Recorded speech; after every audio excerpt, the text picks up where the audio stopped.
ফেব্রুয়ারির প্রথমার্ধে ইলেকশন হবে এবং ইলেকশন বাংলাদেশের ইতিহাসে অন্যতম বেস্ট ইলেকশন হবে, peaceful, free, fair election, credible election হবে।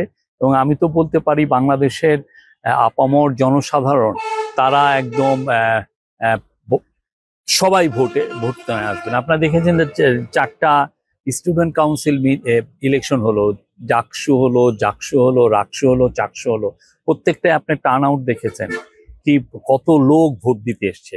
ঠিক সেরকমই আপনি জাতির যে যখন ন্যাশনাল ইলেকশন হবে দেখবেন যে সবাই ভোট দিতে আসবেন। কেন আসবেন? কারণ তারা অত 15-16 হাসিনার সময় তো ভোট দিতে পারেন নাই।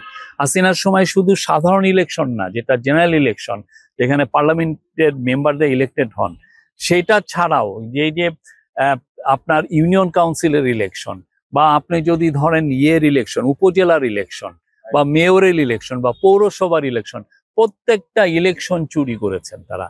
এবং ওই সময় যখন এমপিরা ঘুষ খেতেন, আমি আমার জানি, আমার ওইখানে যিনি ইলেক্টেড হয়েছিলেন ইউনিয়ন কাউন্সিল, তার থেকে একটা মোটা অঙ্কের চাঁদা নিয়ে তাকে ইলেক্টেড করেছেন। তারা একদম ঠিকাদারি নিয়ে নিতেন যে কাকে কোথায় বসাবেন, এর বিনিময়ে টাকা নিতেন। প্রত্যেকটা বাংলাদেশে এরকম হাজার 10-15 হাজার ইলেকশন হয়েছে এই গত 15 বছরে, 10-15 হাজার ইলেকশন। প্রত্যেকটাই ইলেকশনে কাকে দিয়ে এটা কাউ ভোট দিতে পারতো না, কারণ ওই যে টাকার বিনিময়ে বিক্রি হয়ে যেত। এই পোস্টটা এ কিনবে, ওই পোস্টটা ওই কিনবে।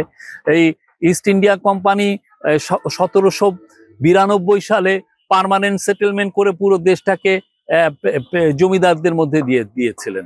ঠিক তেমনি ওনারা ওইভাবে জমিদারি নিয়েছিলেন।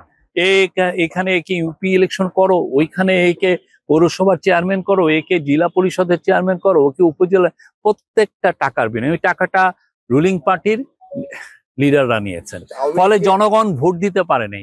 আমরা দৃঢ় বিশ্বাস এবং আমরা অলরেডি অল সাইন্স আর দেয়ার যে খুবই সুন্দর একটা ইলেকশন হবে এই ফেব্রুয়ারি মাসের প্রথমার্ধে। আওয়ামী লীগ তো নিষিদ্ধ হয় না, আওয়ামী লীগ ইলেকশন করতে পারবে কিনা? না, এটা নিয়ে ইলেকশন কমিশন বারবার বলেছে আওয়ামী লীগ ইলেকশন করতে পারবে না। কোনো চাপ আছে নাকি সরকারের উপরে? কোনো ধরনের কোনো চাপ নাই, এতে দেশি বিদেশি কোনো ধরনের কোনো চাপ নাই। আমাদেরকে কেউ বলছেন না যে ওদেরকে ইলেকশনে ইলেকটোরাল প্রসেসে ফিরিয়ে আনো, বরং সবাই বলছেন, অবাক হচ্ছেন যে এত বড় খুন করেছে তারা, এত বড় হত্যাযজ্ঞ করেছে, এত ছেলে মেয়ে, বাচ্চা ছেলে, এখানে যারা শহীদদের নাম আছে এখানে, তাদের বয়স কত ছিল? কারো 15, 16, 17, 18 এই বয়সে ছিল, তাদেরকে খুন করেছে। কিন্তু দেখেন তাদের মধ্যে তো কোনো তারা তো অনুতপ্ত না। তো এই জন্য কোনো ইভেন বিদেশি যারা, তারাও তাদের বিষয় তো ও বলছে না, যে তারা আরো অবাক হচ্ছে যে এখনো পর্যন্ত এরা কোনো রিমোটস বা অনুতপ্ত হচ্ছে না।